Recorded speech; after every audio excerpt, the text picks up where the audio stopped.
Hello and welcome back, families. My name is Jamie with Oregon Pacific Area Health Education Center. This is session 4 of Nourishing Change. We are a hosted agency of Samaritan Lebanon Community Hospital, and our grant is funded by the Oregon Community Foundation. We're so excited to have you here for session 4.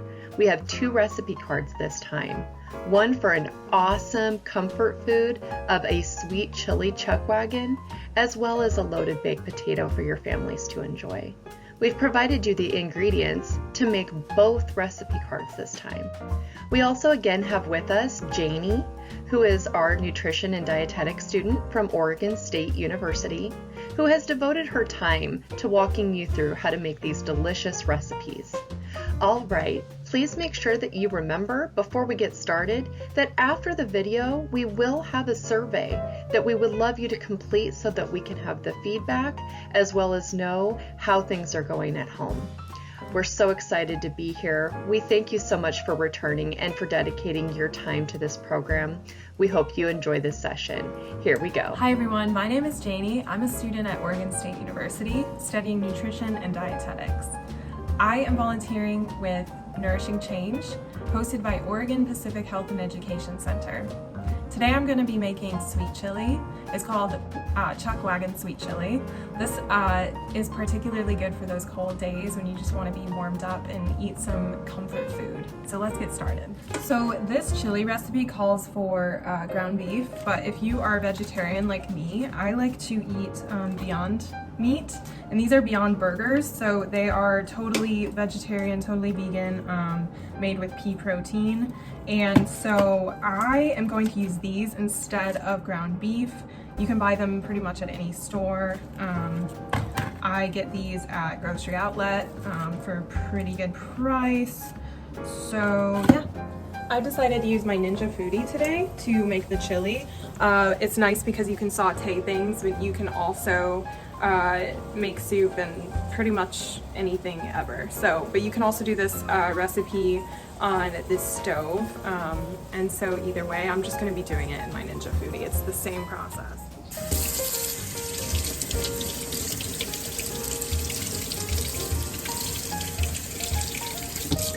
Alright, so we're going to dice up our peppers.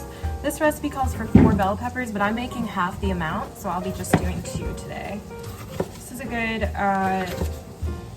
part for your child to help out with. You can give them a child-safe knife so that they can help you cut this. Honestly, maybe I should use a child-safe knife because I'm not the best with knives, to be honest, but I promise I will not cut myself while I'm filming this video. That would be a little bit traumatizing for everyone involved. These nice and chopped up. Bell peppers are my favorite vegetable. They're delicious raw, they're delicious cooked. They've got vitamin C and vitamin A and other micronutrients that I cannot remember the names of right now.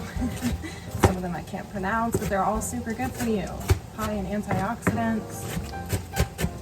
Not to mention they're sweet and crunchy. It's like the perfect combination. Alright, so now we're going to add the taco seasoning to this mixture.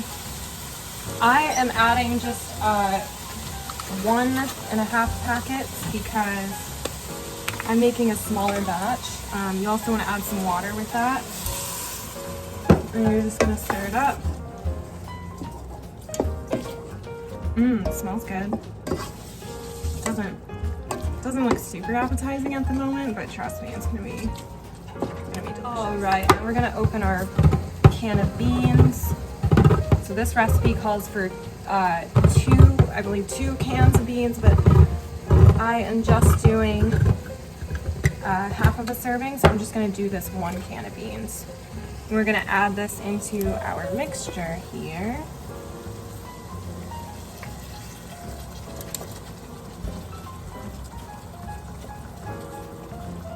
Now going to add our diced tomatoes. It's looking more like chili. Now, I have a question for you guys.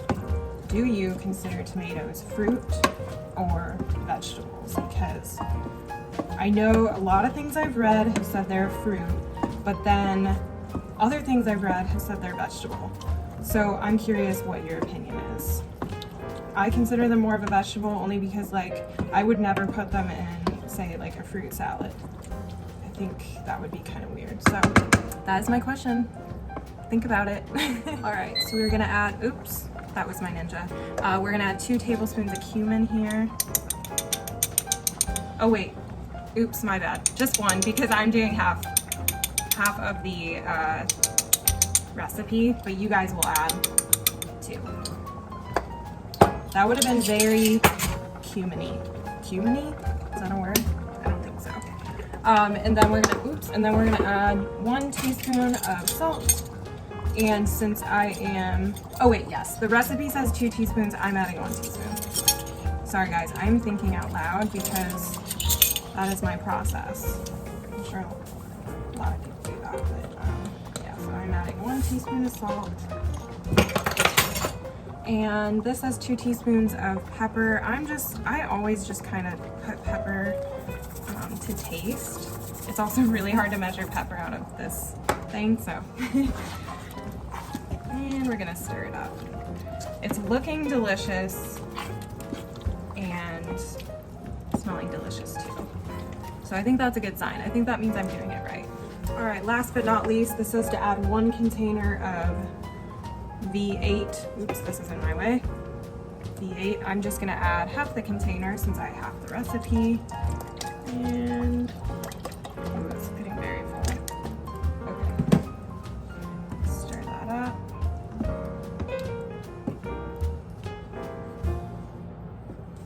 This is our final product, everyone. I just took a bite and it's very delicious.